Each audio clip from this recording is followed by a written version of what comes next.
Thank you, Darian. Thank you so much.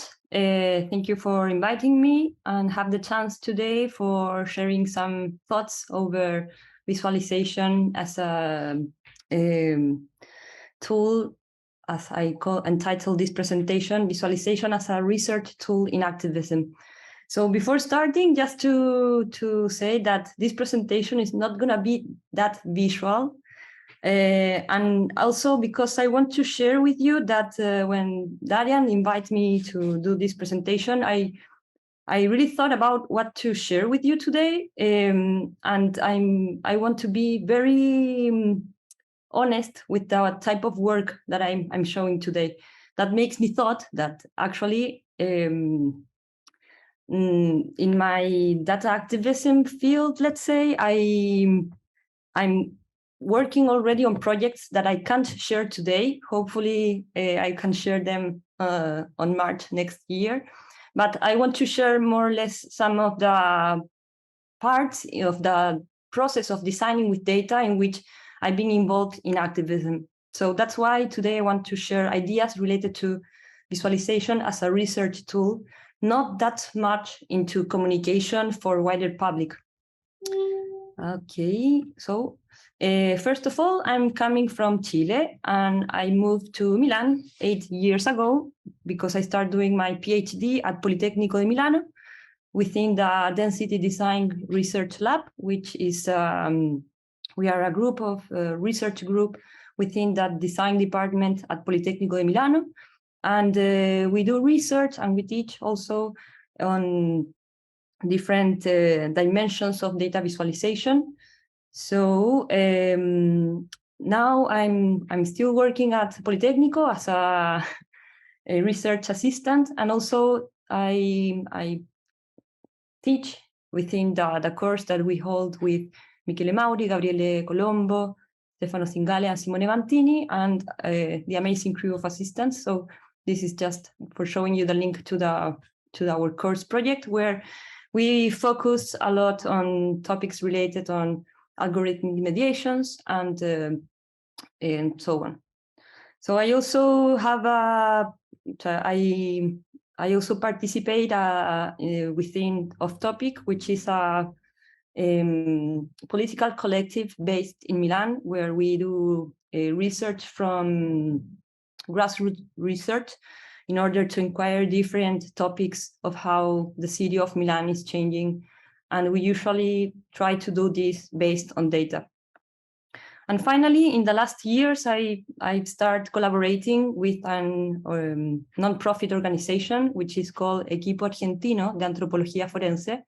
And they use a forensic approach for dealing with investigations related to forced disappearance of people. They are spread around more than 60 countries around the world, but I've been collaborating with them specifically on Mexico, Nicaragua, and Argentina. So after telling you how I split my time on different things, I want to share with you two main ideas through this presentation. One is that I believe that visualization for activism needs another approach, not only the aesthetical one, but they need also to disclose the design processes of data and the visualization. And the second idea I will introduce today is about visualization as a research tool in activism, as a toolbox for unpacking, transforming, and using data, and also sharing the practices of data, not only that visualization as an output just for representing something, but for involving activists on the process of bringing counteractive or counter information through data visualization. So I will start with this first point. For doing this, I will present you very briefly what I did for my PhD. My research is entitled Disclose to Tell, a data design framework for alternative narratives. I was inquiring which is the role of data visualization when it turns into trying to bring narratives that counteract hegemonic powers. So for doing this through the thesis, I will not make a dissertation today about the thesis, but I heavily based one part of my research looking into cases of how data visualization is performing on data activism. So I define alternative narratives as data-driven stories that are using data for bringing facts, for telling a story that is not being told, or that it goes, that counteracts hegemonic power for different reasons, but they are using data for bringing evidence and telling something that is not being told. So in this case, this type of narratives are tools of the conflict, since they represent them, and also tools for the conflict, because the idea of bringing these stories is not just only depicting an image for telling a story, but also for promoting a critical questioning of the causes and agents of the conflict. So I collect like around 120 cases, but then I realized that not all of these cases were filling up what I wanted to see, exactly types of projects that were counteracting hegemonic power. So based on the theory of Chantal Mouffe and also Carl Di Salvo, I defined this sort of criteria that I called spaces of confrontation. So I took a look over each project to see if they were answering in somehow, if they were revealing something that was hidden, if there was a strong component of dissent and contestation. And this was super interesting because actually I find out many projects that are quite close to the same aim, but they're not like answering to contestation, dissent, or revealing. So it was interesting to find out that there are many projects related to digital social tools, for example, that are not contesting, or they're not revealing anything. They're just like helping citizens to do citizen science, for example, and so on. So I need to take an overall look to all of these cases, and I start looking into each project, answering to different things such as who are the actors involved in the project, the aim, the purpose, the motivations, but also the way in which each project collects data and the different processes that the people behind each project pursue for bringing up these projects. So that's why I finally create like a parallel thing of the thesis. This archive, since I want to share the projects, not because I discovered them or because I designed them. There's no merit of me in this, but I thought that it was a good idea to share the collection as a collection, since I found out two things. One is that many of these projects were getting offline, or they were like quite old, like from 2005. So they were built with technologies that were not like working anymore on the modern browsers. So it was a way of keeping a look into projects that constitute are important part from my point of view about how this type of story-driven, data-driven stories are happening. And at the same time, I wanted to share and start a discussion, since talking with other activists in other fields, not design, I realized that many of them didn't thought about the good practices, not good practices, but the good partnership that could be done with designers that are working with data, and how different type of, not types, but different activists coming from different fields can put together and start using data visualization as a way of telling their own stories. So from this, I just want to make a recap that even if many of these projects define and declare that they were looking for transparency and opening information and so on, I took a look over them and I saw that many of them actually were having a weak relationship between open data culture and data visualizations. Many of them didn't declare any type of license about the data or about the project. So where there was also a lack of will to share the data due to other reasons not explicit in the projects. So this brought me to think that when we are talking about data visualization for activism, the aim is not only to provide a message, but to make people to inquire the way that message is being built. So what I think really, what I believe is that visualizations for activism should also carry their own story about how that visualization was built. So to bring the visualization metadata, let's say. So this could be a different section of a website project that is describing and explaining the motivations on how you design the project, how you choose different parts of the data set, what parts you exclude, what parts you include, which types of data transformations you do. Because every decision you are doing while you are creating or you are designing visualization is a way of creating knowledge. So these are some cases. I believe this is one of the cases that works very good on disclosing their design decisions. It's a project done by Off Topic. There's a section that is precisely for presenting the different decisions that the collective took in order to create the project. And it's not only about describing decisions, but also sharing and making available the tools, the different data sets, the different material, raw material, since the idea that it's behind this is that for turning the message into an active reflection is by allowing individuals to take them and to alter the visualization itself. So it's through using and putting on practice the way you can inquiry and know much better about the interpretation of this specific conflict. And this is something that we are also trying to bring into our teaching with our students at Politecnico di Milano.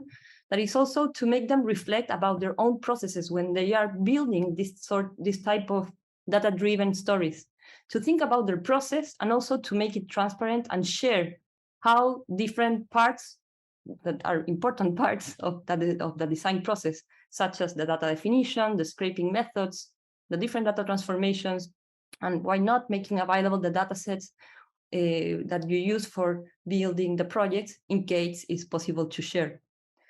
So from the second thing that I want to present today is about visualization as a research tool in activism.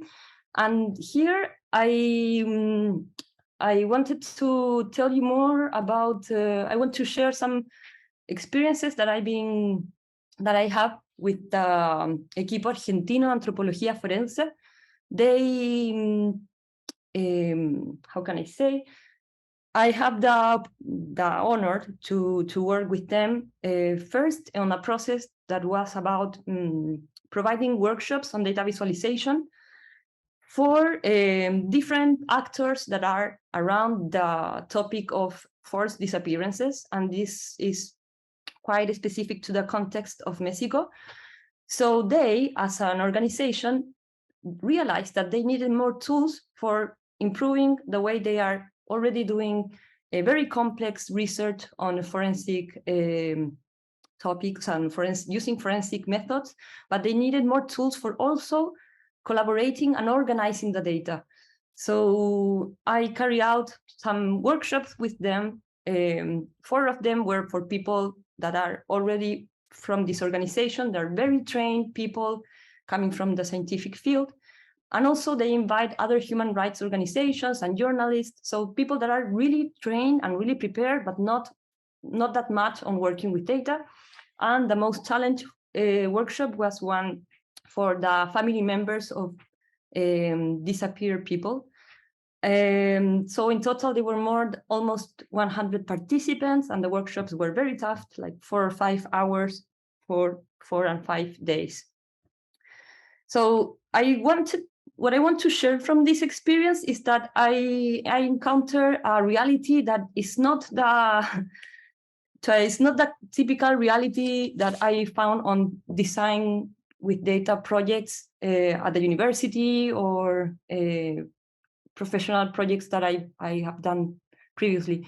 But in this case, I encounter many different actors that are on touch with the same phenomena, in this case, the disappearance of people in Mexico.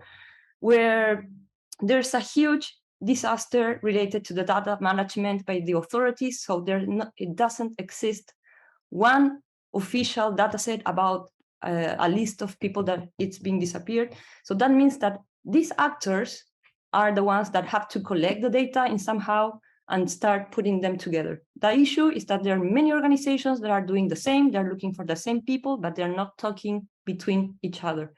So in this context, data visualization for search